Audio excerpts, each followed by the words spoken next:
देखो, दो भाइयों के अंदर समय व्यय नहीं होता तो ये तो भारत सरकार और प्रदेश सरकार का है, लफड़ा पड़ा रहता है। अब तैयारी बरसात की, पानी की समस्याएं, चाहे वो गंदा पानी हो या स्वच्छ पानी हो, स्वच्छ पानी उपलब्ध करवाने की और गंदा पानी से मुक्ति पाने की, उस तौर के ऊपर मीटिंग ली गई है। सड़कों के हाल की चर्चा करी गई है, मरम्मत कैनाल्स की करी गई है। तो कई चीज़ें जो आम जन के लिए सुविधाजनक होती हैं, उसके बारे में उनको तेज़ रफ्तार देने के लिए आज की ये मीटिंग रखी गई है। कुछ ऐसे भी हैं कि जो काम का शिलान्यास करवाना है, जिनके अंदर पॉन्ड्स अथॉरिटी के मार्फत से या सड़कों का, तो ये चीज़ें सारी की सारी जो आने वाले समय के अंदर हम चाहते हैं कि पूरी हों, उसके लिए आज की समीक्षा बैठक ये हुई थी। पर सबको पता ही है कि पिछले 3 साल या इलेक्शन के उपरांत जो 3 साल थे, उसके अंदर कोविड का प्रकोप था और लोगों से हम ना केवल मिल पाए पर लोगों के काम भी नहीं करवा पाए।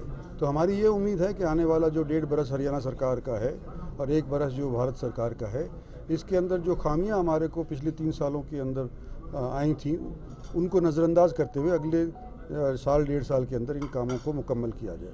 सर, पेयजल किल्लत एक बड़ी समस्या रहती है। अब 8 साल पहले भी एक बैठक ली थी, आपने कहा था समाधान होगी, अतिरिक्त वाटर टैंक का निर्माण तक नहीं हो पाया। क्या कहेंगे इसको लेकर?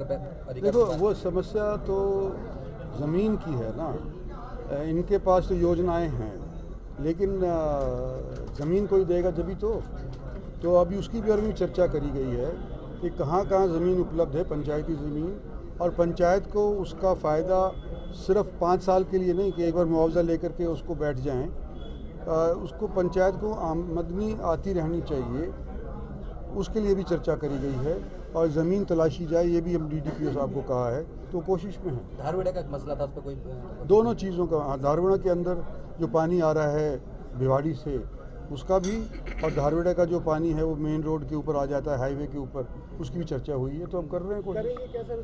जैसे पिछली बार भी बैठक हुई थी, आप कहते हैं FIR दर्ज करा, उस पर विचार चल रहा है, इस तरह की? हाँ, वो सुनो, वो ऐसा है, वो भी चर्चा, वो पिछली बार जो DC साहब से हमने बात करी थी तो उनका ट्रांसफ़र हो गया विभाग से, नए DC साहब को भी हमने यही कहा है कि SP साहब से बैठ करके चर्चा करें कि अगर हम अपनी सरहद के ऊपर, अपनी ज़मीन के ऊपर अपने बचाव के लिए अगर हम बांध बना सकते हैं, क्या कानूनन अलाउड होगा?